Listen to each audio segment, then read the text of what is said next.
welcome or welcome back to my channel. This is Priyanshi and today I am here with the new chapter of class 12th political science book number 1, Contemporary World Politics. So what is the name of the chapter? The name of the chapter is Environment and Natural Resources.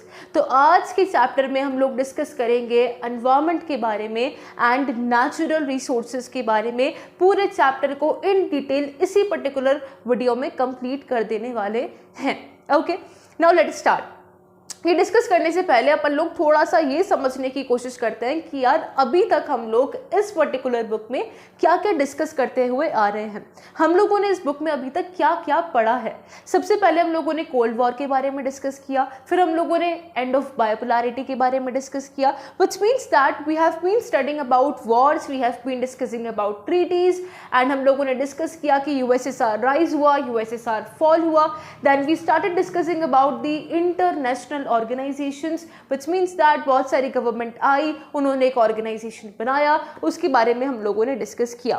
फिर हमने हमारे scope को थोड़ा सा और expand किया और हम लोगों ने नई नई चीज़ें जानने की कोशिश करी, जैसे कि पॉवर्टी, जैसे कि हेल्थ एपिडेमिक्स, माइग्रेशन, टेररिज्म। हम लोगों ने इन सबको भी डिस्कस करने की कोशिश करी। अब इस पर्टिकुलर चैप्टर में हम लोग हमारे एरिया को और थोड़ा सा वाइडन करने वाले हैं, हमारे एरिया को और थोड़ा सा इंक्रीज करने वाले हैं। अब अपन लोग 5 पॉइंट्स पढ़ेंगे, ठीक है। 5 प्रॉब्लम्स है कुछ, उनको हमें पढ़ना है and then we will be understanding क्या ये 5 पॉइंट्स या 5 कंसर्न्स जो मैं अभी आपको पढ़ाने वाली हूँ, should we be discussing this in global politics. क्या हमें ये पॉलिटिक्स के नज़रिए से पढ़ना चाहिए, क्या ये वर्ल्ड पॉलिटिक्स का पार्ट है? That is something we will be answering later on. But पहले हम लोग उन कंसर्न्स को समझने की कोशिश करते हैं जिसको प्यार से हम लोग बोल रहे हैं environmental concerns in global politics, which means that global politics में वर्ल्ड लेवल की जो पॉलिटिक्स है उसमें हमें कौन कौन से एनवायरमेंटल कंसर्न्स देखने को मिलते हैं, उन्हें डिस्कस करना है। बेसिकली एनवायरनमेंट से रिलेटेड इश्यूज को हमें डिस्कस करना है। Let's start with the very first one, which is land degradation. Land degradation हो रहा है, लैंड की क्वालिटी डिक्लाइन होती जा रही है। देखो पहली चीज क्या हो रही है, जो हमारा कल्टीवेबल लैंड होता है, जिस लैंड पर हम लोग कल्टीवेशन करते हैं, खेती करते हैं, वो एक्सपेंड नहीं हो रहा है। जो लैंड हमारे पास अवेलेबल भी है कल्टीवेशन करने के लिए, उसकी क्वालिटी डिक्लाइन होती जा रही है। तीसरी चीज, जो हमारे ग्रासलैंड्स होते हैं जिस पे कैटल ग्रेज करती है, वो हम लोग ओवर ग्रेज करते जा रहे हैं, वो ओवर ग्रेज होते जा रहे हैं। चौथी चीज, जो हमारी फिशरीज हैं, ठीक है, जो हम लोग ओशियंस में से फिशरीज का यूज करते हैं, रिवर्स में से फिशरीज का यूज करते हैं, फिश का यूज करते हैं, वो ओवर हार्वेस्ट करी जा रही है, जरूरत से ज्यादा उनको यूज किया जा रहा है। वाटर स्कार्सिटी होती जा रही है and which is severely restricting the food production, because of विच जो फूड प्रोडक्शन है वो बहुत ज्यादा रिस्ट्रिक्ट होता जा रहा है, बहुत ज्यादा कम होता जा रहा है। हमने बहुत सारी चीजें डिस्कस करी इन लैंड डिग्रेडेशन। कल्टिवेबल एरिया बढ़ नहीं रहा है, जो है वो भी डिग्रेड होता जा रहा है, फिशरीज ओवर हार्वेस्ट हो रही है, ग्रासलैंड्स को ओवर ग्रेस किया जा रहा है, वाटर स्कार्सिटी देखने को मिल रही है। Let us come on to the next concern, which is the water scarcity and pollution. अभी डिस्कस किया कि वाटर की स्कार्सिटी होती जा रही है, वाटर की कमी होती जा रही है, और जो हमारे पास है भी उसकी भी क्वालिटी डिक्लाइन होती जा रही है, because water is getting polluted. उसके अलावा हमें 2016 की ह्यूमन डेवलपमेंट रिपोर्ट ने ये बताया कि यार डेवलपिंग कंट्रीज में, इट मीन्स जो कि कंट्रीज डेवलप कर रही हैं, वहां पर 663 मिलियन पीपल को एक्सेस नहीं है सेफ वाटर का। 2.4 बिलियन समथिंग कोई डेटा दे रखा है, इतने लोगों को एक्सेस नहीं है सैनिटेशन का, विच मीन्स दैट इतने सारे लोगों को सेफ वाटर का एक्सेस नहीं है, सैनिटेशन का एक्सेस नहीं है, एंड बिकॉज ऑफ विच हर साल 3 मिलियन चिल्ड्रन की डेथ हो रही है। ये हमें बताता है कि वाटर की स्कार्सिटी हो रही है एंड वाटर की क्वालिटी डिप्लीट होती जा रही है। तीसरी चीज, नेचुरल फॉरेस्ट, जो हमारे फॉरेस्ट होते हैं जो कि बहुत सारे फंक्शंस करते हैं हमारे एनवायरनमेंट में, जैसे कि क्लाइमेट को स्टेबलाइज करने में हेल्प करते हैं, जैसे कि वाटर सप्लाईज में हमारी हेल्प करते हैं, प्रॉपर वाटर हमारी अर्थ को मिलता रहे, फॉरेस्ट का काम होता है। बहुत सारे एनिमल्स के लिए इट इज़ द शेल्टर, हमारे नेचुरल फॉरेस्ट हैबिटेट होते हैं।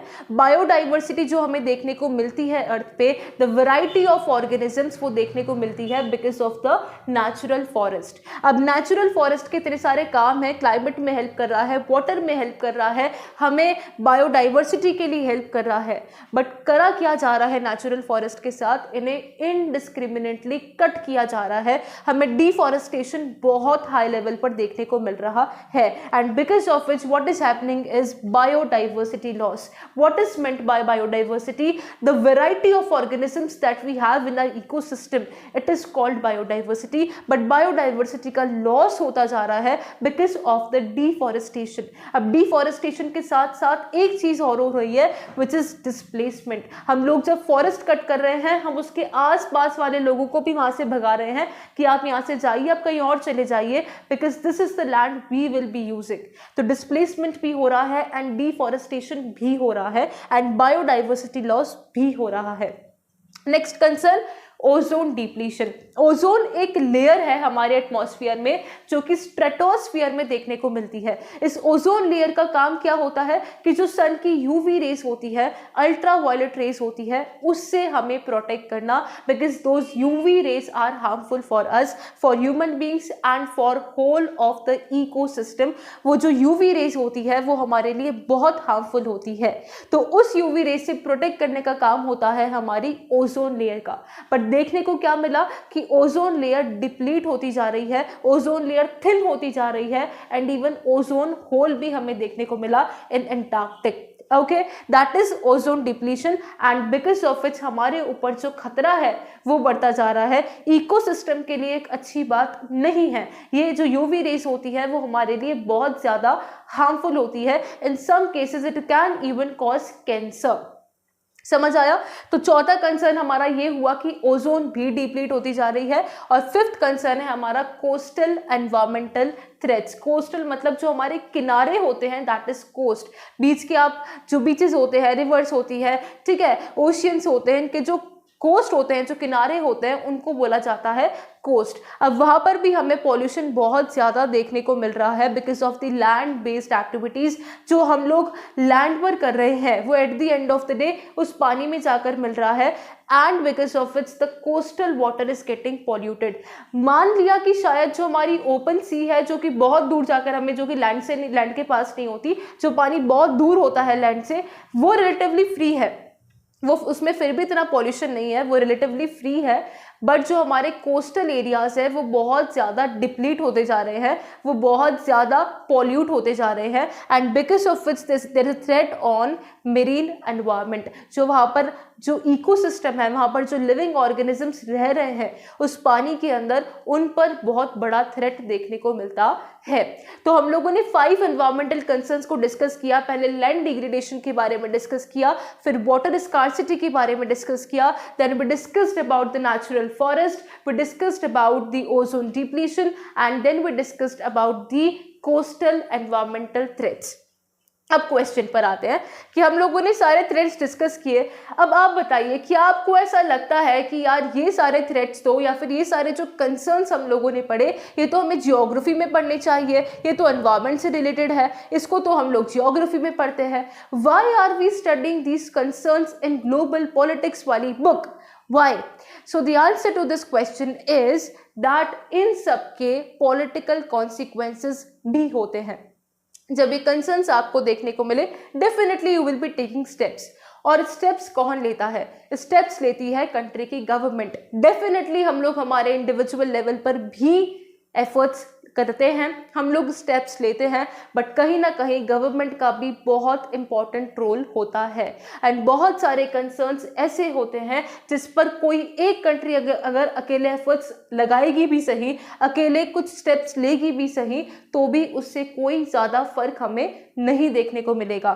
At the end of the day, all the countries will have to come together to tackle these particular concerns. समझ में आया? तो इनको बोला गया ग्लोबल कंसर्न्स, क्योंकि ये कंसर्न्स पूरे वर्ल्ड के लिए कंसर्न्स है, सिर्फ किसी एक कंट्री के लिए कंसर्न्स नहीं है। And that is why we will have to discuss this in global politics, because यहाँ पर जब हम लोग एनवायरमेंटल प्रॉब्लम्स की बात कर रहे हैं तो कहीं ना कहीं इस चीज़ के पॉलिटिकल कॉन्सिक्वेंसेस भी देखने को मिलते हैं। ये तो एक रीजन हो गया that why we should be studying this in global politics. But दूसरा रीजन इसका ये है power struggle, which means that कि जब इन कंसर्न्स की बात आती है या नॉर्मली रिसोर्सेज को यूज करने की भी बात आती है, तो बात आती है रिस्पॉन्सिबिलिटी की, कि जो ये एनवायरमेंटल कंसर्न्स हमें आज देखने को मिल रहे हैं in the global world, we can say world level पर जो देखने को मिल रहा है, उसके लिए रिस्पॉन्सिबल कौन है? इस एनवायरमेंटल डिग्रेडेशन के लिए रिस्पॉन्सिबल कौन है? इस चीज़ की कॉस्ट कौन पे करेगा? इस चीज़ के लिए स्टेप्स कौन लेगा? इवन जो नेचुरल रिसोर्सेज हमें देखने को मिलते हैं वो कौन सी कंट्री कितना यूज़ करेगी? इस चीज़ का आंसर कौन देगा? उसलिए हमें ये सब पढ़ना ग्लोबल पॉलिटिक्स में इम्पॉर्टेंट है, बिकॉज यहाँ पर बात आती है पावर स्ट्रगल की, इसलिए इसके पॉलिटिकल कॉन्सिक्वेंसेस देखने को मिलते हैं। And that is why we need to understand these concepts in global politics. उसके बाद बात करें कि देखो यार, ये जो एनवायरमेंटल कंसर्न्स अभी देखने को मिले, ऐसा नहीं है कि यार अभी अभी इस चीज़ की अवेयरनेस बहुत ज़्यादा इंक्रीज हो गई। काफ़ी टाइम से एनवायरमेंटल कंसर्न्स की बात हम लोग करते आ रहे थे, नो डाउट, बट इस चीज़ को बहुत ज़्यादा पॉलिटिकल कैरेक्टर मिलना शुरू हुआ आफ्टर 1960s। क्या हो गया ऐसा 1960s में? 1972 में क्लब ऑफ रोम, जो कि एक थिंक टैंक है जो कि रिसर्च करता है, एनालिसिस करता है, क्लब ऑफ रोम ने अपनी एक रिपोर्ट पब्लिश करी, और उस रिपोर्ट का नाम था, या रिपोर्ट ने एक बुक पब्लिश करी, उस बुक का नाम था लिमिट्स टू ग्रोथ। क्या बताया गया उस लिमिट्स टू ग्रोथ में? लिमिट्स टू ग्रोथ में एक वार्निंग दी गई, और वार्निंग में ये बोला गया कि देखो भाई साहब, आपकी जो वर्ल्ड पॉपुलेशन है वो बहुत तेज़ी से इंक्रीज करती जा रही है, वर्ल्ड पॉपुलेशन बहुत तेज़ी से इंक्रीज कर रही है, और इसी पेस से अगर वर्ल्ड पॉपुलेशन इंक्रीज करती रही तो आपके जो रिसोर्सेज हैं बहुत ज़्यादा चांसेस हैं कि वो रिसोर्सेज एक दिन डिप्लीट हो जाएंगे, वो रिसोर्सेज एक दिन ख़त्म हो जाएंगे। ये चीज़ बोली क्लब ऑफ रोम की बुक ने, लिमिट्स टू ग्रोथ। इसके बाद बहुत ज़्यादा हमें इनिशिएटिव्स देखने को मिले, हम लोगों ने स्टेप्स लेना शुरू करा, एनवायरमेंटल कंसर्न्स को एक पॉलिटिकल कैरेक्टर मिल गया, और स्पेशली तब से जब यूनाइटेड नेशंस ने, या more precisely United Nations environment programme UNEP, जो कि एक एजेंसी है जो कि एनवायरनमेंट से रिलेटेड चीज़ों पर काम करती है, हम लोगों ने पढ़ा था इंटरनेशनल ऑर्गेनाइजेशन में कि इसकी बहुत सारी एजेंसीज होती है जिसका डिफरेंट एरिया होता है। तो UNEP काम करती है एनवायरनमेंट प्रोटेक्शन पे। तो UNEP ने बहुत सारे इनिशिएटिव्स लेना शुरू करा, बहुत सारे कॉन्फ्रेंसेस हेल्ड करवाना शुरू करा, ताकि हमें प्रॉपर सॉल्यूशन मिल सके, ताकि हम लोग कोई प्रॉपर रिस्पॉन्स ढूंढ सके कि एनवायरमेंटल प्रोटेक्शन कैसे करना है। इतने सारे जो कंसर्न्स हमें देखने को मिल रहे हैं, इसमें हमें स्टेप्स कैसे लेने हैं, इसलिए बहुत सारे इनिशिएटिव्स लेना शुरू करे गए। अब सबसे ज़्यादा जिस कॉन्फ्रेंस में फोकस करा गया एनवायरमेंटल इश्यूज पर, वो हेल्ड करवाई गई थी इन 1992 इन रियो डी जेनेरियो, ब्राज़ील, और उस पर्टिकुलर समिट का नाम था United Nations conference on environment and development, जिस कॉन्फ्रेंस को हम लोग प्यार से अर्थ समिट भी बोलते हैं। और ये अर्थ समिट कहाँ पर हुई थी? रियो डी जेनेरियो, ब्राज़ील में हेल्ड करवाई गई थी। इस पर्टिकुलर समिट को बहुत सारे लोगों ने अटेंड किया, अराउंड 170 स्टेट्स ने, 170 कंट्रीज ने इस पर्टिकुलर समिट को अटेंड किया था, बहुत सारे NGOs ने इस चीज़ को अटेंड किया था, एंड बहुत सारी मल्टीनेशनल कॉरपोरेशंस जो होती है MNCs ने इस पर्टिकुलर समिट को अटेंड किया था। ओके, अच्छा, अब थोड़ा सा हमें बुक में दे रखा है कि आप 5 साल पीछे चले जाइए 1992 के, which means that you go in 1987, जब एक रिपोर्ट पब्लिश करी गई थी which was the Brundtland report, और उस रिपोर्ट का नेम क्या था? उस रिपोर्ट का नेम था आर कॉमन फ्यूचर। उस पर्टिकुलर रिपोर्ट में ये बोला गया कि देखो यार, आप जिस तरीके से अभी तक ग्रोथ करते हुए आ रहे हो ना, आप जिस तरीके से इकोनॉमिक ग्रोथ कर रहे हो अभी तक, जो आपके ट्रेडिशनल मेथड्स हैं with the help of which you are growing, वो ज़्यादा सस्टेन नहीं करने वाले हैं इन द लॉन्ग टर्म। वो जो मेथड्स हैं वो सस्टेनेबल नहीं हैं, स्पेशली जब हम लोग इस चीज़ पर फोकस कर रहे हैं कि जो साउथ की कंट्रीज़ हैं, साउथ की कंट्रीज़ मतलब हमारे अर्थ में दो हेमिस्फीयर्स होते हैं, northern hemisphere and southern hemisphere. जो कंट्रीज़ नॉर्दर्न हेमिस्फीयर में है उसको ऑफ कोर्स हम लोग नॉर्दर्न कंट्रीज़ बोलते हैं, जिसको प्यार से ग्लोबल नॉर्थ बोला जाता है, और कुछ कंट्रीज सदर्न हेमिस्फीयर में है जिसको हम लोग ग्लोबल साउथ बोलते हैं। The basic difference between both of them is कि जो कंट्रीज़ ग्लोबल नॉर्थ में आती हैं वो डेवलप्ड कंट्रीज़ हैं, और जो कंट्रीज़ ग्लोबल साउथ में आती हैं वो डेवलपिंग कंट्रीज़ हैं। तो जो डेवलपिंग कंट्रीज़ हैं उनकी बहुत ज़्यादा डिमांड्स बढ़ती जा रही है कि हम लोगों को इंडस्ट्रियलाइजेशन करना है टू बिकम डेवलप्ड बनने के लिए। अभी तो वो डेवलपिंग है, now they want to become developed and that is why they are looking forward to do industrialisation in their countries. तो जो हमारा आर कॉमन फ्यूचर था उसने ये चीज़ बोली कि अगर हम लोग इसी तरीके से करते आ रहे हैं, जिस तरीके से हम लोग इकोनॉमिक ग्रोथ करते आ रहे हैं, ये ज़्यादा सस्टेनेबल नहीं है। स्पेशली इस चीज़ को ध्यान में रखते हुए कि डेवलपिंग कंट्रीज़ की जो इंडस्ट्रियलाइजेशन करने की नीड्स हैं वो इंक्रीज होती जा रही हैं। समझ में आ? अब बात करते हैं नॉर्थ वर्सेस साउथ की। अब रियो समिट में हमें एक डिस्टिंक्शन देखने को मिला between global north and global south. Global north में कौन सी कंट्रीज आई? जो कि डेवलप्ड कंट्रीज है, एंड ग्लोबल साउथ में वो कंट्रीज आई जो कि डेवलपिंग कंट्रीज है। अब डिफरेंस क्या था दोनों की अप्रोच में? जो हमारी ग्लोबल नॉर्थ की कंट्रीज थी जो कि डेवलप्ड कंट्रीज है, उनका कहना था कि यार हमें सबसे ज़्यादा जिस चीज़ पर फोकस करना है दैट इज़ एनवायरनमेंट। हमें ओजोन डिप्लीशन पर काम करना है, हमें ग्लोबल वार्मिंग पे काम करना है, हमें क्लाइमेट चेंज पर काम करना है, ठीक है। ऑन दी अदर हैंड जो हमारी ग्लोबल साउथ की कंट्रीज थी जो कि डेवलपिंग कंट्रीज थी, उनका कहना था कि यार देखो, of course environment is very important, environment पे काम करना बहुत इंपॉर्टेंट है, एनवायरनमेंट को कंजर्व करना बहुत इंपॉर्टेंट है, बट ऐसा नहीं है कि हम लोग इकोनॉमिक ग्रोथ ही ना करें। हमें इकोनॉमिक ग्रोथ में और एनवायरमेंटल मैनेजमेंट में एक रिलेशनशिप फाइंड करने की ज़रूरत है, एक बैलेंस स्ट्राइक करवाने की ज़रूरत है। दोनों में हमें एक बैलेंस रखना पड़ेगा, क्योंकि हम लोगों ने अभी तक डेवलपमेंट पूरी तरीके से नहीं किया है। हमारे यहाँ पर पूरी तरीके से इंडस्ट्रियलाइजेशन नहीं आया है, हमें अभी भी और डेवलप करने की नीड है। इसलिए एक रिलेशनशिप बैलेंस मेंटेन करना, एक बैलेंस मेंटेन करना is very important between the ecological conservation and economic growth. Got it? अच्छा, now let us come on to the Rio summit outcomes. चलो ठीक है, बहुत सारे कन्वेंशंस बनाए गए। हम लोग बात करें कि अर्थ समिट के आउटकम्स कैसे निकल कर आए। बहुत सारे कन्वेंशंस बनाए गए, बहुत सारे अग्रीमेंट साइन हुए on climate change, biodiversity, forestry, और सबसे इंपॉर्टेंट था हमारा एजेंडा 21। एजेंडा 21 में बहुत सारे डेवलपमेंट प्रैक्टिसेस को लिखा गया कि हमें किस तरीके से डेवलपमेंट करना है। वेरी वेरी इंपॉर्टेंट एजेंडा 21, ठीक है। अच्छा, अब इस चीज़ पर बहुत बढ़िया कंसेंसस डेवलप हो गया था कि हमें किस तरीके से डेवलपमेंट करना है, किस तरीके से करना है। हमें करना है sustainable development. Sustainable development means we have to focus on our economic growth, at the same time we have to focus on environmental conservation. हमें एनवायरमेंट पर भी ध्यान देना है, हमें हमारी इकोनॉमिक ग्रोथ पर भी ध्यान देना है, and this approach is called as sustainable development. भाई सारी कंट्रीज मान गई थी कि सस्टेनेबल डेवलपमेंट करना है, बहुत बढ़िया बात है, बट इस चीज पर अग्रीमेंट नहीं हो रहा था कि डेवलपमेंट की अप्रोच क्या है, इसको इम्प्लीमेंट कैसे करना है, सस्टेनेबल डेवलपमेंट एग्जैक्टली प्रैक्टिकली कैसे करा जाएगा। इस चीज पर कंसेंसस अभी भी नहीं बना था। उसके अलावा बहुत सारे क्रिटिक्स ने एजेंडा 21 को भी क्रिटिसाइज किया, ये कहते हुए कि भाई एजेंडा 21 का जो मेन फोकस था वो सिर्फ इकोनॉमिक ग्रोथ पर ही था। उनका मेन फोकस एनवायरमेंटल कंजर्वेशन पर था ही नहीं, उनका मेन कंसर्न था इकोनॉमिक ग्रोथ। ऐसा कुछ क्रिटिक्स ने एजेंडा 21 को क्रिटिसाइज किया था। shall discuss the next topic, which is the protection of the global commons. उसको समझने के लिए सबसे पहले हम लोग समझते हैं कि यार कॉमन्स क्या होते हैं. What do we mean by commons?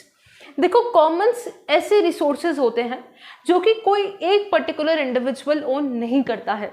कोई एक बंदा उस पर यह नहीं बोल सकता कि इसको तो सिर्फ मैं ही यूज करूंगा, इस पे तो सिर्फ मेरा ही ओनरशिप है. Rather, that particular common resource is shared by the whole community.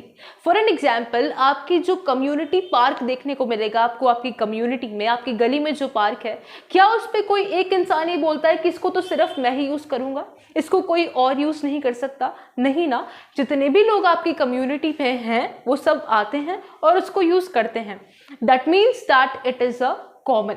ठीक है, ये होते हैं कॉमन्स, जो कि ऐसे रिसोर्सेज होते हैं जिसपे किसी एक पर्टिकुलर इंडिविजुअल की ओनरशिप नहीं होती, बल्कि पूरी कम्युनिटी उसको यूज कर सकती है. अब ये तो हम लोगों ने बहुत छोटे लेवल पर बात करी, आपकी गली पर बात करी. इसको बात करते हैं हम लोग एक ग्लोबल लेवल पर, विच मीन्स दैट कि हमारे वर्ल्ड में कुछ रिसोर्सेज ऐसे हैं, या पर्टिकुलरली मैं अगर बोलूं तो कुछ रीजन्स ऐसे हैं, कुछ एरियाज ऐसे हैं जिस पर किसी एक कंट्री की ओनरशिप नहीं है.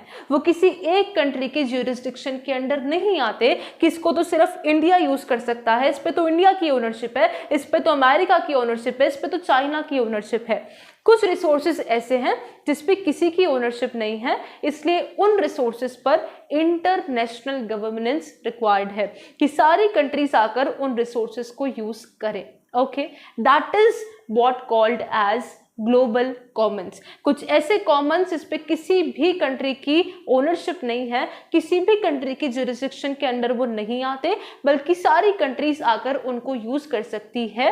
These are known as global commons, या फिर उनको एक और नाम दिया जाता है रेस कम्युनिस ह्यूमैनिटेटिस. I hope you got it. अब कौन कौन से एरियाज हैं ऐसे? फॉर एग्जाम्पल हमारे पास एटमॉस्फेयर है, एंटार्क्टिका है, ओशन फ्लोर है एंड आउटर स्पेस है. These are the examples of global commons, इस पे किसी भी एक कंट्री का ज्यूरिसडिक्शन नहीं होता है. अब इन सारे ग्लोबल कॉमन्स पर कोऑपरेशन बनाना बहुत डिफिकल्ट होता है. हिस्टोरिकली भी बहुत सारी ट्रीटी साइन करी गई, बहुत सारे अग्रीमेंट साइन करे गए ताकि ग्लोबल कॉमन्स पर हम लोग कोऑपरेशन डेवलप कर सकें. जैसे हमारी एंटार्क्टिक ट्रीटी हो गई, हमारा मॉन्ट्रियल प्रोटोकॉल हो गया, हमारा एंटार्क्टिका एनवायरमेंटल प्रोटोकॉल हो गया. हमने बहुत सारी ट्रीटी साइन करी, बट फिर भी इन सारे कॉमन्स पर कोऑपरेशन डेवलप करना is a little difficult because of the uncertainty in the scientific evidence. हमें प्रॉपर साइंटिफिक एविडेंस नहीं है कि यहाँ पर एनवायरमेंटल कंसर्न क्या है. एजेंडाज, हम लोग एक साथ सेम एजेंडाज पे आने पे, कॉमन एजेंडा बनाने में हमें प्रॉब्लम आती है बिकॉज ऑफ टाइम फ्रेम्स. किसी कंट्री की प्रायोरिटीज अलग है, दूसरी कंट्री की प्रायोरिटी अलग है. कोई लॉन्ग टर्म में सोचता है, कोई शॉर्ट टर्म में सोचता है, एंड बिकॉज ऑफ विच एक प्रॉपर कंसेंसस पे आने में हमें टाइम लगता है, डिफिकल्टी आती है. ओके, उसके बाद हमें एग्जाम्पल दे रखा है ओजोन होल का, जो कि हम लोगों को अराउंड मिड 1980s में पता चला कि ओजोन होल है एंटार्क्टिका में. उस टाइम हमें दोनों चीज़ें नजर आई. उस टाइम हमें अपॉर्चुनिटी भी नजर आई एंड थ्रेट भी नजर आया. अपॉर्चुनिटी ये नजर आई कि यार कहीं ना कहीं ये चीज़ हमें वो प्लेटफॉर्म प्रोवाइड कर सकती है, एक अपॉर्चुनिटी प्रोवाइड कर सकती है कि सारी कंट्रीज आकर इस चीज़ पर साथ में आकर काम करें, कोलैबोरेटिव एफर्ट्स लगाएं. तो इस चीज़ की अपॉर्चुनिटी भी थी और थ्रेट ये था. ऑफ कोर्स ओजोन होल होना कोई बहुत अच्छी बात नहीं है, वो हमारे इकोसिस्टम के लिए बहुत ज़्यादा डेंजरस है. हार्मफुल रेस हमारे एनवायरनमेंट तक पहुँचती है, तो वो कोई अच्छी बात तो है नहीं. तो उस वजह से हमें एक अपॉर्चुनिटी भी देखने को मिली एंड थ्रेट भी देखने को मिला. Okay, next is inequalities in Commons. अब देखो यार, हम लोगों ने देखा, थोड़ा हिस्टोरिकली देखें कि आउटर स्पेस जो है हमारा, मीन्स ऑफ कोर्स जो हमारा स्पेस है, उस पर किस तरीके से मैनेजमेंट हो रहा है.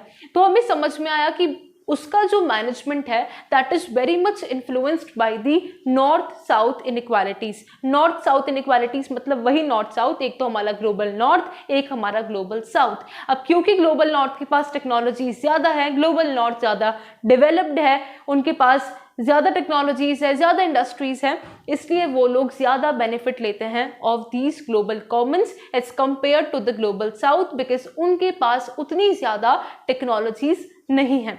तो हमें इन ग्लोबल कॉमन्स पर भी इनइक्वालिटीज देखने को मिलती है, कौन कितना यूज करता है, कुछ लोग ज़्यादा यूज कर पाते हैं, कुछ लोग कम यूज कर पाते हैं।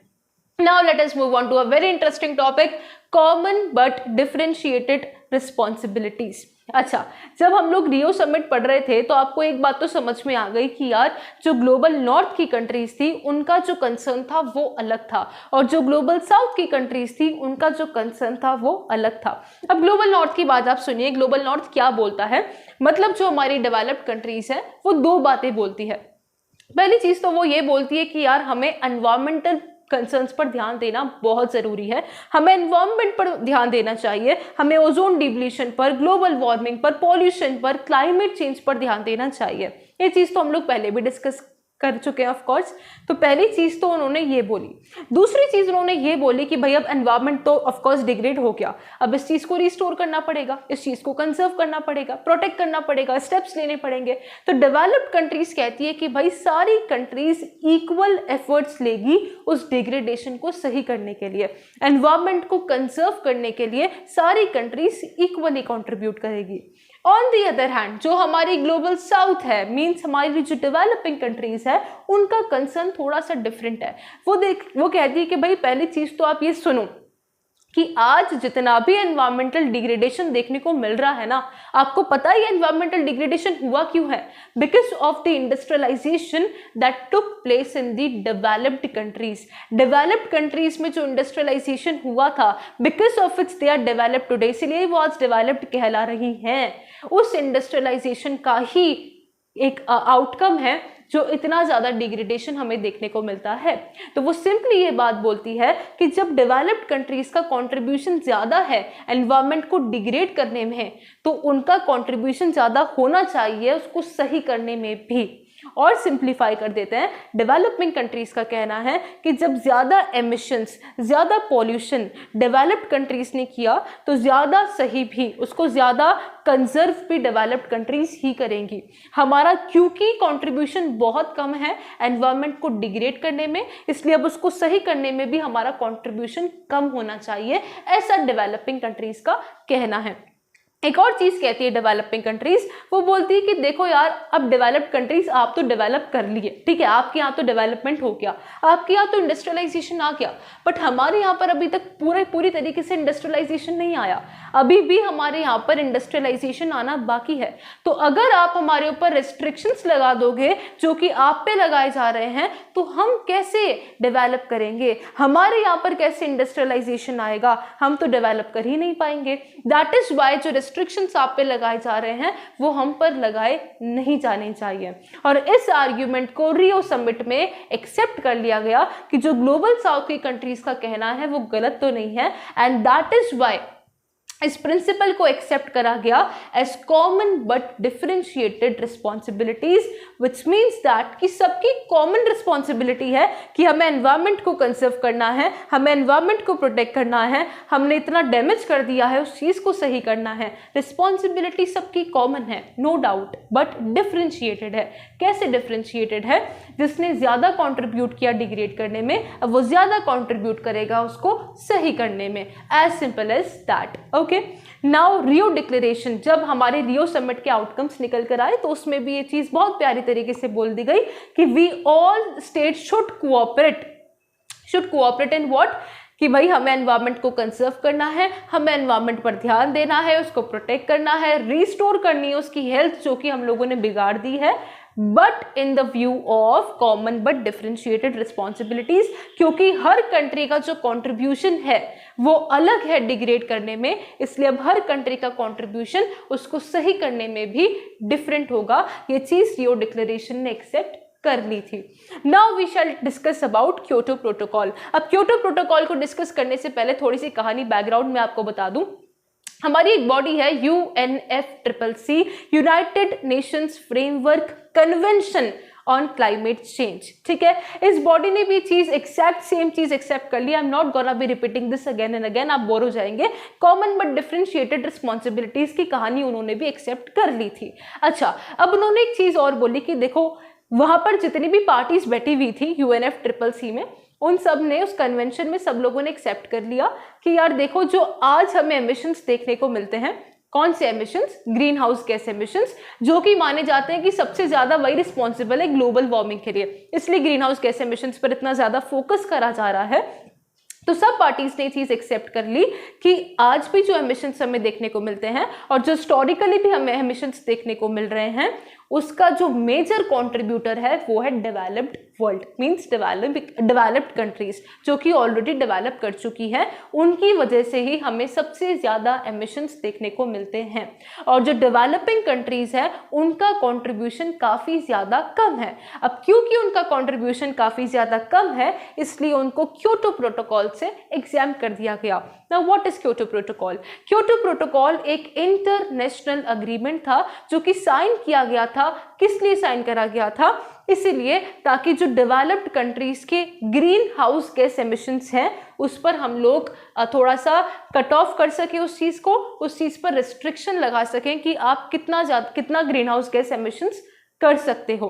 ठीक है, इस चीज के लिए क्योटो प्रोटोकॉल साइन करा गया ताकि उनके ग्रीन हाउस गैस एमिशंस को लिमिट किया जा सके। अब क्योंकि डेवलपिंग कंट्रीज का जो कंट्रीब्यूशन था in the green house gas emissions वो काफी ज्यादा कम था, जैसे कि इंडिया का, चाइना का और भी बाकी जो डेवलपिंग कंट्रीज है उनका काफी ज्यादा कम था, इसलिए उनको क्योटो प्रोटोकॉल से एग्जाम कर दिया गया कि आपको क्योटो प्रोटोकॉल की गाइडलाइंस को फॉलो करने की नीड नहीं है।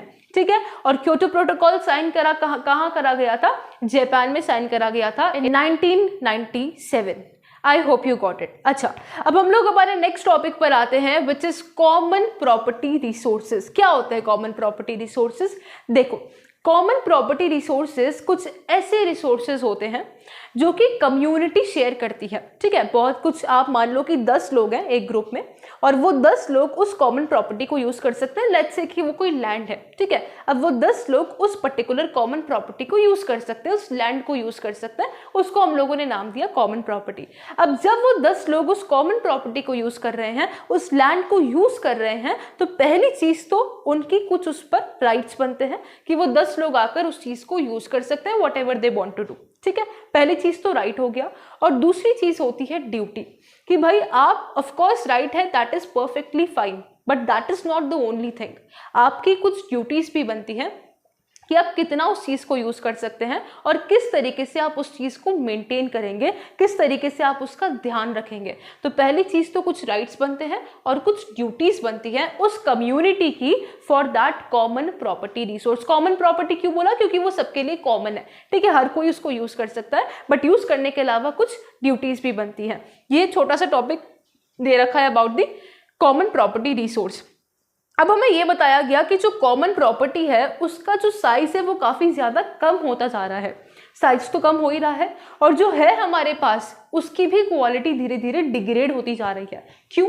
Because of privatisation. धीरे धीरे प्राइवेटाइजेशन बहुत बढ़ने लगा। ऑफ कोर्स जब प्राइवेटाइजेशन बढ़ेगा तो कॉमन प्रॉपर्टी रही नहीं ना, फिर तो वो किसी बंदे की हो गई, किसी और का ओनरशिप उस पे हो गया, तो पूरी कम्युनिटी इसको यूज नहीं कर सकती। तो प्राइवेटाइजेशन बढ़ गया, एग्रीकल्चरल इंटेंसिफिकेशन, हमारा एग्रीकल्चर बहुत ज्यादा इंक्रीज हो गया, इसलिए हम लोग उसको अलग अलग चीज़ों के लिए यूज़ नहीं कर सकते। हमारी वर्ल्ड पॉपुलेशन बहुत ज़्यादा इंक्रीज होती जा रही है, because of its common property resource पे बहुत ज़्यादा बर्डन आता जा रहा है।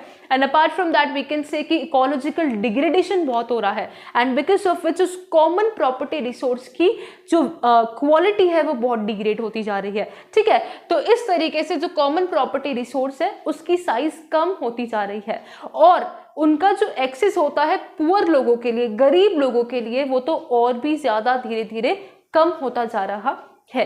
ये हमें कॉमन प्रॉपर्टी रिसोर्स के बारे में बताया। उसके बाद एक एग्जाम्पल दे रखा है कॉमन प्रॉपर्टी रिसोर्स का, विच इज सेक्रेड ग्रूव्स। क्या है सेक्रेड ग्रूव्स? ये मान लीजिए कि यार एक स्टेट ओन फॉरेस्ट है, ठीक है, मतलब उसको स्टेट ओन करती है, और उसमें एक पर्टिकुलर पार्ट है हमारा सेक्रेड ग्रोव्स का।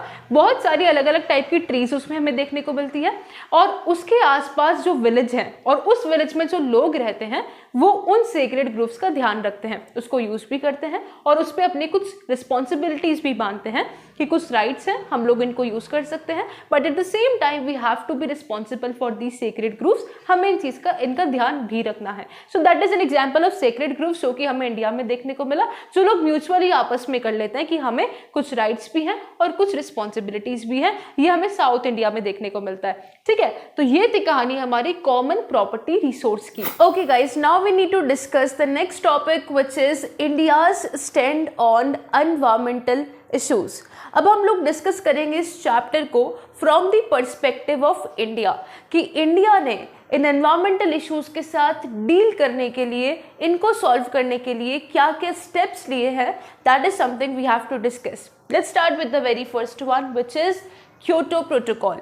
क्योटो प्रोटोकॉल के बारे में हम लोगों ने पहले भी डिस्कस किया, which was an international agreement जो कि डेवलप्ड कंट्रीज के ग्रीन हाउस गैस एमिशंस को लिमिट करने के लिए साइन किया गया था। इंडिया ने क्योटो प्रोटोकॉल 2002 में साइन कर दिया, रेटिफाई कर दिया, उसने बोल दिया कि मैं क्योटो प्रोटोकॉल को साइन करता हूँ।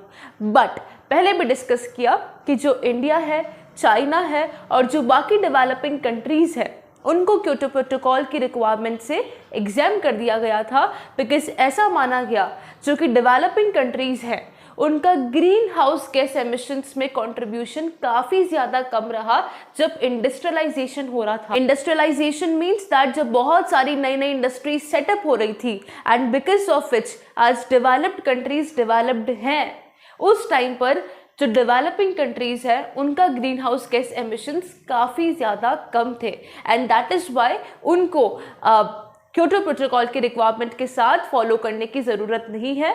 दे are exempted from the requirements of the Kyoto protocol. अच्छा, बट कुछ क्रिटिक्स का ऐसा कहना है कि देखो, मान लिया कि आज तो डेवलपिंग कंट्रीज का कंट्रीब्यूशन इतना ज़्यादा नहीं है, बट इन फ्यूचर सूनर और लेटर, आज नहीं तो कल, जो डेवलपिंग कंट्रीज हो गई, इंडिया हो गई, चाइना हो गई, इन सब के कॉन्ट्रीब्यूशन बहुत ज़्यादा होने वाले हैं। They are going to be the leading contributors in the greenhouse gas emissions in the future। आज नहीं तो कल इनका भी कंट्रीब्यूशन बहुत ज़्यादा होने वाला है।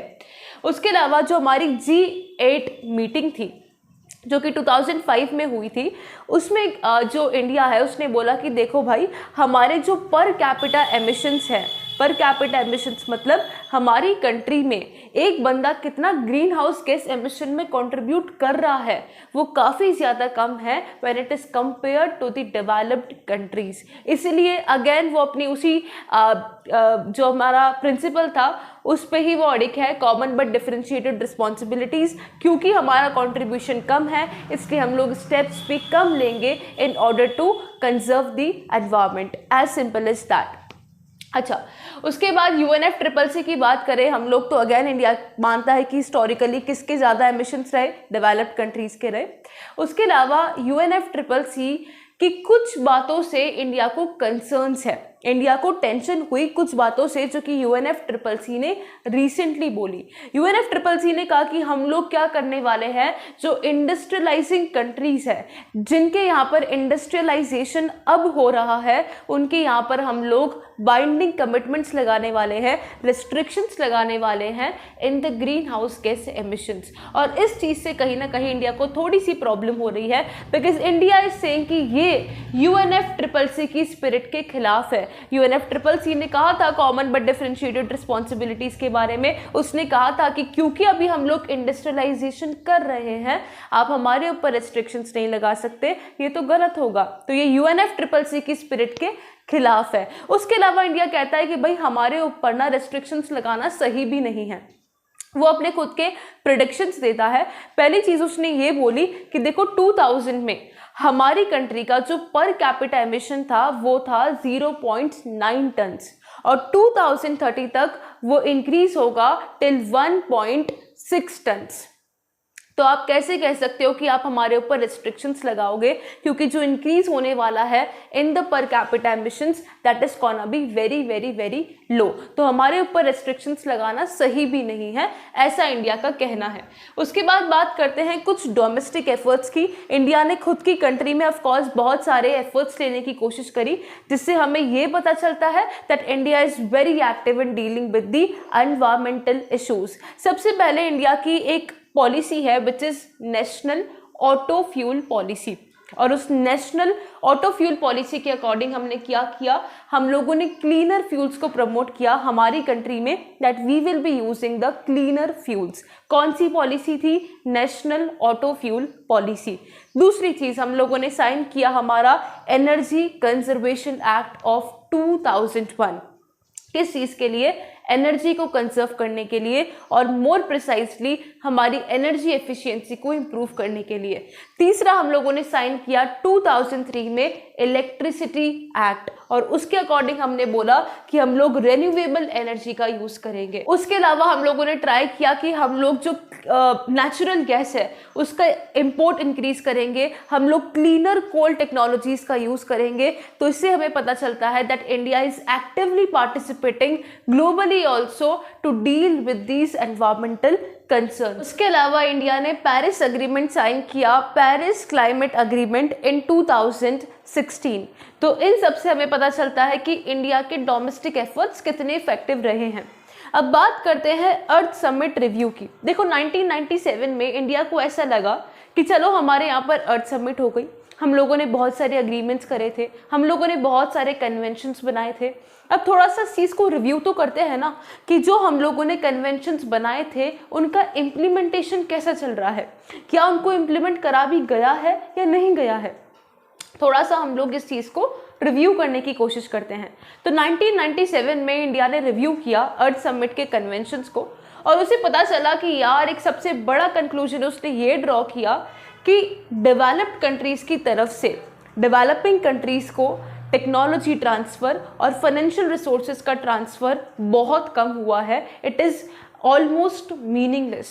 कोई मीनिंगफुल ट्रांसफ़र हमें नहीं देखने को मिला of technology and financial resources from the developed countries to the developing countries, क्योंकि डेवलपिंग कंट्रीज के पास इतने रिसोर्सेज नहीं हैं, इतने फाइनेंशियल रिसोर्सेज भी नहीं हैं, इतनी टेक्नोलॉजी नहीं है कि वो सस्टेनेबल डेवलपमेंट के लिए उन रिसोर्सेज को यूज़ कर सके।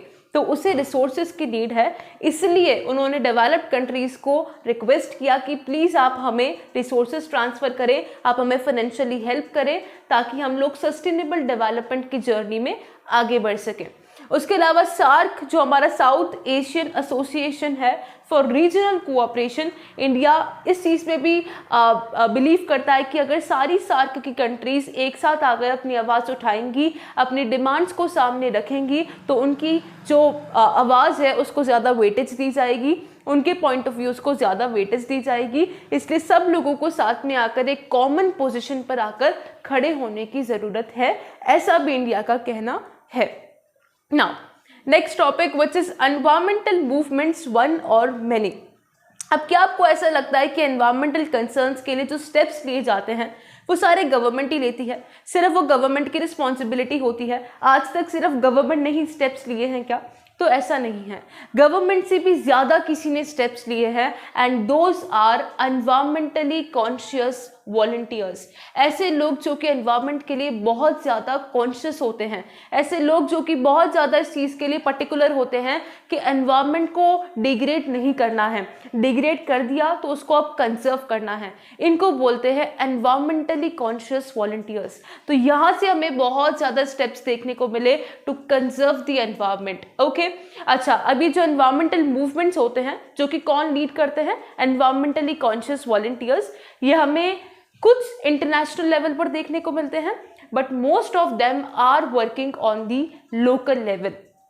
सबसे ज़्यादा जो लोग काम करते हैं वो करते हैं लोकल लेवल पे। ओके, अब ये जो एनवायरमेंटल मूवमेंट्स होते हैं ये बहुत वाइब्रेंट होते हैं, बहुत पावरफुल होते हैं और बहुत डाइवर्स होते हैं। बहुत तरीके की चीज़ों को ये लोग अपोज कर रहे होते हैं।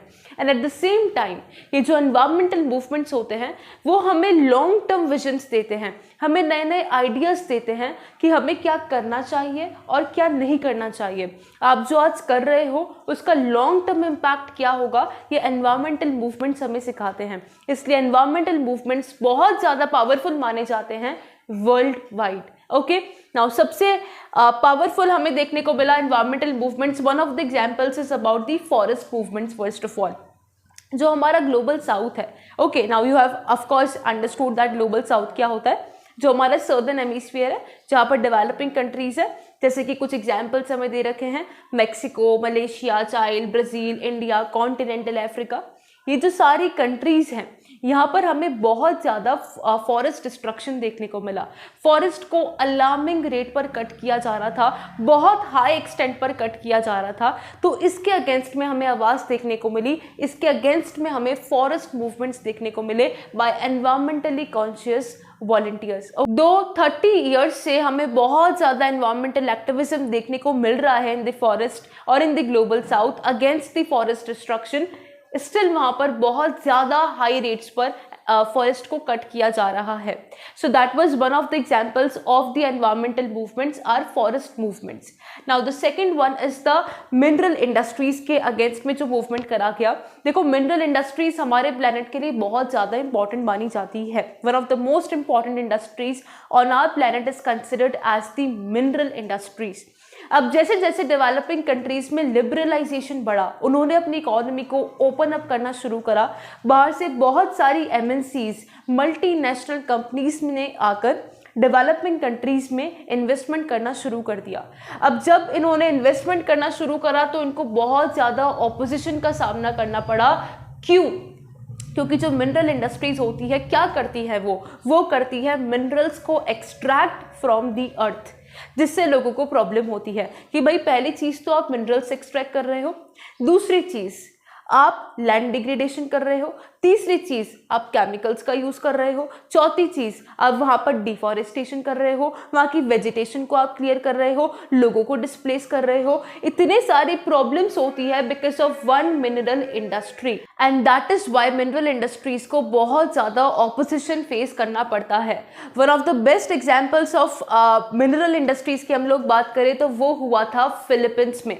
फिलीपींस में एक मल्टीनेशनल कंपनी आती है जो कि ऑस्ट्रेलिया बेस्ड थी, मतलब उसका ओराइजन ऑस्ट्रेलिया था, और वो आती है फिलीपींस में। और उस जो इंडस्ट्री थी, उस इंडस्ट्री का नाम था WMC, वेस्टर्न माइनिंग कॉरपोरेशन। जब वो फिलीपींस गई, उसने अपना काम करना शुरू करा तो उसे बहुत सारे लोगों ने, बहुत सारे ऑर्गेनाइजेशंस ने, बहुत सारे लोगों ने बढ़ चढ़कर अपोज किया, एक साथ आकर उसके खिलाफ आवाज उठाई थी। That is one of the best examples of the mineral industry. The next type of movement that we have is anti dam movement. देखो, कहीं भी अगर डैम बनता है ना, कहीं भी अगर मेगा डैम प्रोजेक्ट चल रहा है तो इट इज़ सर्टेन कि उसको ऑपोजिशन तो बहुत मिलने वाला है। ऐसा हो ही नहीं सकता कि सारे लोग जो वहाँ पर रह रहे हैं वो इस चीज़ से अग्री कर जाए कि yes dam should be built here. वहाँ पर ऑपोजिशन होना तो पक्की बात है। ओके, अभी जो एंटी डैम मूवमेंट्स होते हैं ये होते हैं pro river movements. Pro river movements means जिस भी रिवर पर डैम बनाया जा रहा है उस रिवर को प्रोटेक्ट करने के लिए ये एंटी डैम मूवमेंट्स लॉन्च करे जाते हैं। इनका मेन कंसर्न ये होता है कि यार जो रिवर है उसके वाटर को आप लोग इक्विटेबली मैनेज करो, हर किसी को उसका एक्सेस होना चाहिए इक्विटेबली, एंड ऑल्सो आप उसको सस्टेनेबली मैनेज करो। तो ये मेन कंसर्न होता है एंटी डैम मूवमेंट्स का। ओके, सबसे पहला एंटी डैम मूवमेंट हमें कहाँ देखने को मिला था? ऑस्ट्रेलिया में इन अर्ली 1980s, जो कि कौन सी रिवर के लिए करा गया था? For Franklin river.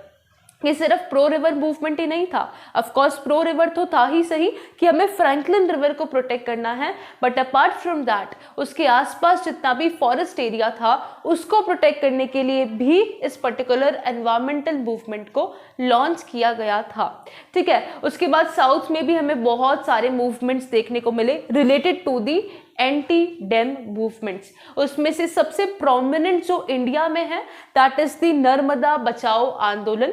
And Narmada बचाओ आंदोलन बहुत बड़ा मूवमेंट था for protecting the Narmada river.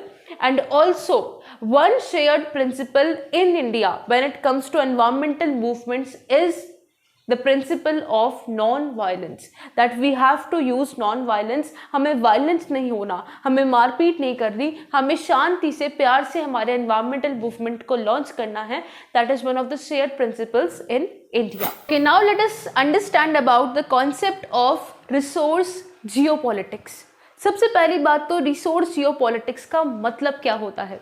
Resource geopolitics का सिंपल मीनिंग होता है कि भाई कौन सी कंट्री को कितना रिसोर्स मिलेगा, कब मिलेगा, कहाँ मिलेगा और कैसे मिलेगा। अगेन रिपीटिंग, कौन से नेशन को, कौन से एरिया को, कौन सी कंट्री को कितना रिसोर्स मिलेगा, कब मिलेगा, कहाँ मिलेगा और कैसे मिलेगा। ये है हमारी रिसोर्स जियोपॉलिटिक्स।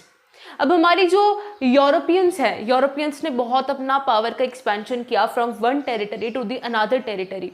उनका जो मेन कंसर्न था वो था रिसोर्स को कंट्रोल करने के लिए, रिसोर्स पर पावर लाने के लिए उन्होंने इतना ज़्यादा एक्सपेंशन किया from one territory to another.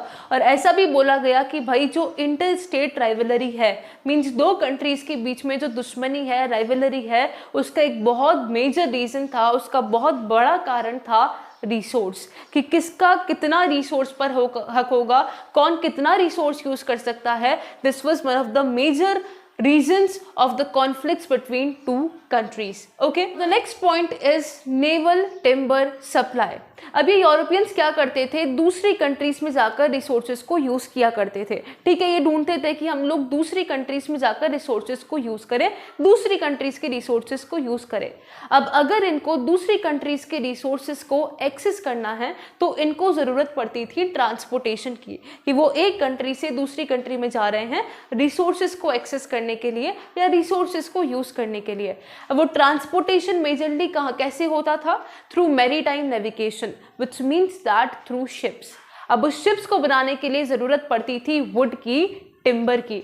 इसलिए 17th सेंचुरी के बाद हमें बहुत ज़्यादा डिमांड्स देखने को मिली ऑफ टिम्बर और वुड, क्योंकि वो शिप्स बनाने के लिए यूज में आते थे एंड शिप्स ज़रूरी थे रिसोर्सेज को एक्सेस करने के लिए। तो बहुत टाइम तक यही देखने को मिला कि जो हमारी वेस्टर्न जियोपॉलिटिकल थिंकिंग है, जो वेस्टर्न कंट्रीज़ है, उनकी थिंकिंग किसके अराउंड घूमती थी कि ट्रेड, वॉर्स और पावर, कौन कितना रिसोर्स यूज़ करेगा, किसका कितना हक होगा। मेन जो थिंकिंग थी वो इसी चीज़ के अराउंड रिवॉल्व किया करती थी। उसके बाद स्ट्रेटेजिक रिसोर्स सिक्योरिटी। देखो, फर्स्ट वर्ल्ड वॉर के टाइम पे और सेकेंड वर्ल्ड वॉर के टाइम पे कंट्रीज ने इस चीज़ को बहुत अच्छे से इंश्योर करने की कोशिश करी थी कि रिसोर्सेज का स्टडी फ्लो होता रहे, अनइंटरप्टेड सप्लाई होते रहे रिसोर्सेज की, रिसोर्सेज में किसी भी टाइप की रुकावट नहीं आनी चाहिए। ओके, अब ये चीज़ हमें देखने को मिली थी कोल्ड वॉर के टाइम पर भी। जो हमारी वेस्टर्न कंट्रीज थी उनका बहुत मेजर कंसर्न ये था कि वॉर के टाइम पर there should be an uninterrupted supply of the resources की सप्लाई नहीं रुकनी चाहिए, because resources are very important. ठीक है, तो अब उस रिसोर्सेज की सप्लाई नहीं रुके, हमारे को रिसोर्सेज की सप्लाई होती रहे, इसलिए उन लोगों ने बहुत तरह तरीके के वेज अपनाए थे। कैसे? पहली चीज मिलिट्री डिप्लॉयमेंट। जो हमारी एक्सप्लॉयटेटिव साइट्स होती हैं जहाँ से उनको रिसोर्सेज मिलने वाले थे, उसके आसपास उन्होंने अपनी मिलिट्री फोर्सेस को डिप्लॉय कर दिया। सेकंड, उन्होंने जिस भी कंट्री में रिसोर्सेज हुआ करते थे, उस कंट्री के जो भी गवर्नमेंट हुआ करती थी उसके साथ बहुत फ्रेंडली रिलेशंस बनाने की कोशिश करी। तीसरी चीज, स्टॉक पाइलिंग ऑफ रिसोर्सेज। जो भी एसेंशियल रिसोर्सेज हुआ करते थे वो उसको बहुत बल्क में इकट्ठा कर लिया करते थे, ताकि इन फ्यूचर कभी उसकी कमी हो भी गई तो हमारे पास इनफ स्टॉक है कि हमारा काम तो एटलीस्ट चल ही जाएगा। उसके अलावा जो एमएनसीज हुआ करती थी, मल्टीनेशनल कंपनीज हुआ करती थी, उनको ये वेस्टर्न कंट्रीज अच्छी खासी हेल्प किया करती थी। और जो हमारे इंटरनेशनल अग्रीमेंट्स हुआ करते थे वो इस तरीके के अग्रीमेंट साइन किया करती थी जिससे वेस्टर्न कंट्रीज को भरपूर फायदा होता था। So these were some of the ways जिससे कोल्ड वॉर के टाइम पर वेस्टर्न कंट्रीज ने इंश्योर किया कि हमें स्टेडी फ्लो ऑफ रिसोर्सेज होता रहे। उसके बाद बात करें पोस्ट कोल्ड वॉर की, जब कोल्ड वॉर खत्म हो गया था, यूएसएसआर का डिसइंटीग्रेशन हो गया, उस टाइम पर रेडियो एक्टिव मटेरियल्स की बहुत ज़्यादा डिमांड थी और रेडियो एक्टिव मटेरियल्स की सप्लाई हमें होती रहे, वेस्टर्न कंट्रीज़ का ये बहुत बड़ा कंसर्न था। And apart from that oil का भी बहुत ज़्यादा सिग्निफिकेंस उस टाइम पर देखने को मिलता था, specially when it comes to the cold war, क्योंकि यूएसए मतलब हमारा जो वेस्टर्न अलायंस था उसको डर था कि यार सबसे ज़्यादा जिस चीज़ का हमें डर है that is of oil. Oil, because उसमें कहीं ना कहीं सोवियत यूनियन का इन्फ्लुएंस होता है। अब क्योंकि सोवियत यूनियन तो हमारा ऑफ कोर्स राइवल है इस टाइम पर, सोवियत यूनियन तो हमारा दुश्मन है इस टाइम पर, तो हमें ऑयल का स्टेडी फ्लो होता रहे, ऑयल का कोई भी रुकावट नहीं देखने को मिले सप्लाई में। That was one of the major concerns of the countries during the cold war. तो ऑयल एक बहुत इंपॉर्टेंट रिसोर्स रहा है। और now let us discuss about the oil's importance as well. क्या है ना, oil is one of the most indispensable resources जो कि पोर्टेबल है, एक जगह से दूसरी जगह बहुत ही आसानी से ट्रांसपोर्ट किया जा सकता है and one of the most important resource माना जाता है ऑयल। और इसका एक बहुत बड़ा रीजन ये है कि भाई जिस भी कंट्री के पास ऑयल बहुत सारा होता है ना, उसके पास पैसा बहुत सारा होता है, तो ऑयल से बहुत सारी वेल्थ एसोसिएटेड होती है and that becomes the reason of the power struggle. हर कंट्री चाहती है कि मेरा ऑयल पर जितना ज्यादा कंट्रोल हो सके हो, because oil has lot of wealth associated with it. Okay, उसके बाद बात करें तो जो ऑयल है वो मेजरली हमें देखने को मिलता है वेस्ट एशिया में, which is also called as gulf region. Gulf region में भी मेनली जो सऊदी अरेबिया है उसके पास 25% of the total known reserves है, और ये जो हमारा वेस्ट एशिया है which is the gulf region, ये 30% of the total global oil production में कंट्रीब्यूट करता है, विच मीन्स दैट ग्लोबली जितना भी ऑयल प्रोड्यूस होता है उसका 30% गल्फ रीजन प्रोड्यूस करता है and 64% of the total known reserves है हमारे गल्फ रीजन के पास। पूरे प्लैनेट में जितने भी रिजर्व्स हैं ऑयल के, उसमें से 64% है गल्फ रीजन के पास। उसके अंडर भी बात करें तो सऊदी अरेबिया के पास है 25% of the total known reserves and which is of course the single largest producer. And next is Iraq, जिसके पास सेकंड नोन रिजर्व्स हैं, और ऐसा माना जाता है कि उसके पास अभी भी बहुत सारे ऐसे रिजर्व्स हैं जो कि एक्सप्लोर नहीं करे गए हैं। तो अगर उसको बाद में रिजर्व को एक्सप्लोर किया जाएगा तो डेफिनेटली इराक के पास भी बहुत सारे रिजर्व्स देखने को मिलेंगे। तो ये इंपॉर्टेंस है हमारे पास ऑयल की। And now let us come on to one of the most important resources again, जिसके लिए भी बहुत ज्यादा लड़ाई होती है, विच इज वाटर। ठीक है, अब वाटर के साथ प्रॉब्लम ये है कि भैया वाटर में हमें रीजनल वेरिएशन देखने को मिलता है, which means that region to region variation है in the availability of water. किसी रीजन में ज्यादा वाटर अवेलेबल है, किसी रीजन में कम वाटर अवेलेबल है, एंड उसके अलावा वाटर की स्कार्सिटी भी देखने को मिलती है, विच मीन्स दैट वाटर की कमी होती जा रही है and that becomes the reason of the conflicts because of water. अगर कोई दो कंट्रीज वाटर शेयर करती है फ्रॉम अ सिंगल रिवर, तो उन दोनों के बीच में कॉन्फ्लिक्ट्स होना बहुत जायज है एंड ऐसा माना गया, ऐसा प्रेडिक्ट किया जाता है कि वाटर वॉर्स पॉसिबिलिटीज देखने को मिल सकती है हमें इन द फ्यूचर। वाटर की वजह से हमें वॉर देखने को मिल सकता है इन टू कंट्रीज। क्यों, कैसे लड़ाई होती है? सपोज कि एक रिवर आ रही है और एक कंट्री है ऊपर, एक कंट्री है नीचे, इसको बोलेंगे अपस्ट्रीम, इसको बोलेंगे डाउनस्ट्रीम। अब जो वाटर आ रहा है उस रिवर में, पहले उसको अपस्ट्रीम वाली जो कंट्री है, मतलब जो कि ऊपर है, वो पहले यूज करेगी। अब वो जब यूज करती है तो प्रॉब्लम ये होती है कि यार वो कंट्री ना उस पर्टिकुलर वाटर को पॉल्यूट कर देती है, वहां पर डैम बना लेती है, तो बहुत सारा वाटर उस कंट्री के पास चला जाता है।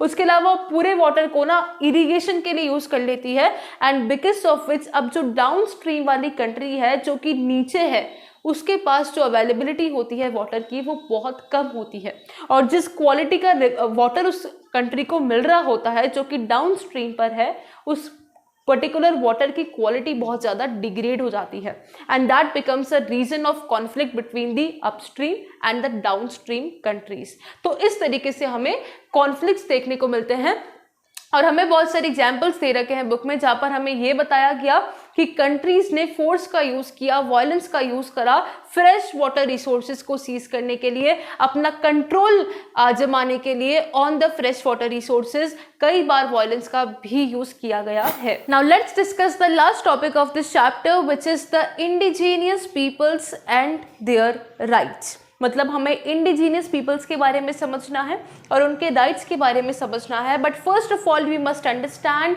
That what is the meaning of indigenous peoples as per the definition given by UN. Indigenous people उन लोगों के डिसेंडेंट्स हैं, उन लोगों के वंशज हैं जो कि एक टेरिटरी के ओरिजिनल इनहैबिटेंट्स हुआ करते थे, जो कि ओरिजिनली उस पर्टिकुलर टेरिटरी के हुआ करते थे। बट धीरे धीरे क्या होने लगा, बहुत सारे लोग डिफरेंट डिफरेंट कंट्रीज से, डिफरेंट डिफरेंट कल्चर से आकर रहने लगे उस टेरिटरी पे और उन पर्टिकुलर लोगों को ओवरकम करने लगे, उन पर हावी हो गए वीकेंड से, और उनकी धीरे धीरे धीरे धीरे इंपॉर्टेंस कम हो गई और वो साइडलाइन होते चले गए और मेन स्ट्रीम सोसाइटी बन गई उन लोगों की जो कि दूसरे कल्चर से आते थे। इसलिए उनकी धीरे धीरे धीरे आवाज़ कम होने लगी, उनकी धीरे धीरे इंपॉर्टेंस कम होने लगी। ऐसे लोगों के डिसेंडेंट्स हैं आज indigenous people. I hope you understood कौन है इंडिजीनियस पीपल, जिसके बारे में अब लोग हम बात करने वाले हैं। ये जो इंडिजीनियस पीपल हैं ये कन्फर्मिटी में रहना पसंद करते हैं, ये अपने ट्रेडिशंस के साथ, अपने कल्चर के साथ रहना पसंद करते हैं, ना कि उन कल्चर के साथ जो कि उनके आसपास वाली सोसाइटी यूज़ कर रही है या फिर मेन स्ट्रीम सोसाइटी यूज़ कर रही है। जो ट्रेडिशन वो लोग यूज़ कर रहे हैं, जो कल्चर वो लोग फॉलो कर रहे हैं, उन सबको इंडिजीनियस पीपल यूज़ नहीं करते, फॉलो नहीं करते। वो अपनी कन्फर्मिटी में रहते हैं, वो अपने ट्रेडिशंस को फॉलो करने में ज़्यादा बिलीव करते हैं। उसके बाद common interest, which means that कि जो इंडिजीनियस पीपल है वो अक्रॉस द ग्लोब फैले हुए हैं इन डिफरेंट डिफरेंट कंट्रीज, और ये जितने भी इंडिजीनियस पीपल है इनकी जो डिमांड्स होती है वो मोर और लेस सिमिलर होती है कि हमें प्रॉपर राइट्स दिए जाए, हमें in the main stream society include किया जाए। वो लोग स्ट्रगल्स करते हैं और इन स्ट्रगल्स के थ्रू अपनी राइट्स की डिमांड करते हैं। सो मोर और लेस इन सब के जो डिमांड्स होती है, इंटरेस्ट होते हैं, वो सिमिलर होते हैं। Now let us come on to struggles and calls for rights. हमें देखने को मिला कि भाई सबसे मेन कंसर्न क्या है इन लोगों का कि हमें एक्सेप्ट किया जाए। वो गवर्नमेंट को ये चीज़ बोलती है कि हमें एक्सेप्ट किया जाए in the society as equals, हमें अलग से नहीं ट्रीट किया जाए। हम नहीं चाहते कि हमें अलग से ट्रीट किया जाए, हम चाहते हैं कि हमें इक्वल्स की तरह ट्रीट किया जाए, बट हमारी आइडेंटिटी इंश्योर्ड रहे। हमारी जो आइडेंटिटी है उसको कुछ ना हो, हमारी आइडेंटिटी को साथ में रखते हुए, हमारी आइडेंटिटी को एक्सेप्ट करते हुए हमें मेन स्ट्रीम सोसाइटी में एज इक्वल्स ट्रीट किया जाए। ये इंडिजिनस पीपल की डिमांड्स है। सेकेंडली वो चीज़ बोलते हैं, वो अपने आप को डिस्क्राइब करने के लिए एक फ्रेज, एक टर्म का यूज़ करते हैं which is since times immemorial, ये शो करने के लिए कि हम इस टेरिटरी पे कब से रहते हुए आ रहे हैं, हम इस पर्टिकुलर टेरिटरी के ओरिजिनल इनहैबिटेंट्स हैं, हम कब से इस पर्टिकुलर चीज़ को ऑक्यूपाई करके रखे हुए हैं। ये चीज़ वो लोग बताते हैं by a phrase called since times immemorial. बहुत टाइम से हम लोग यहाँ पर रहते हुए आ रहे हैं।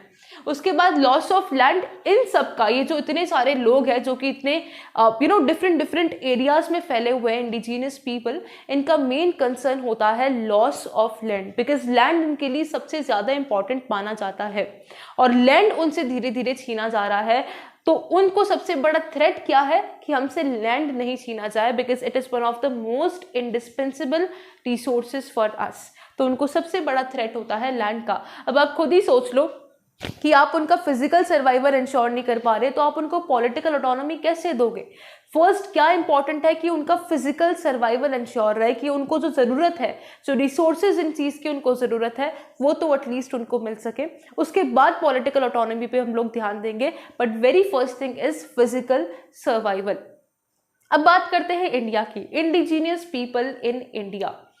जो इंडिया में डिस्क्रिप्शन है इंडिजीनियस पीपल का वो है ST, which means scheduled tribes, which constitutes around 8% of the total population of India. India की जो टोटल पॉपुलेशन है उसका 8% कौन कॉन्सिस्ट करते हैं? शेड्यूल्ड ट्राइब्स या फिर indigenous people of India. Okay, उसके बाद देखो, अब ये जो लोग हैं इंडिजीनियस पीपल हमारे यहाँ, उसमें से आप बोल सकते हो कुछ लोग बहुत ही स्मॉल कम्युनिटी डिपेंडेंट है on hunters and gatherers. Okay, मतलब शिकार करने में, शिकार करके खाने में small communities involve in hunter and gathering, hunting और gathering we can say, but most of the communities involve in cultivation. किस चीज़ पर डिपेंडेंट है वो अपने सर्वाइवल के लिए? कल्टिवेशन पे।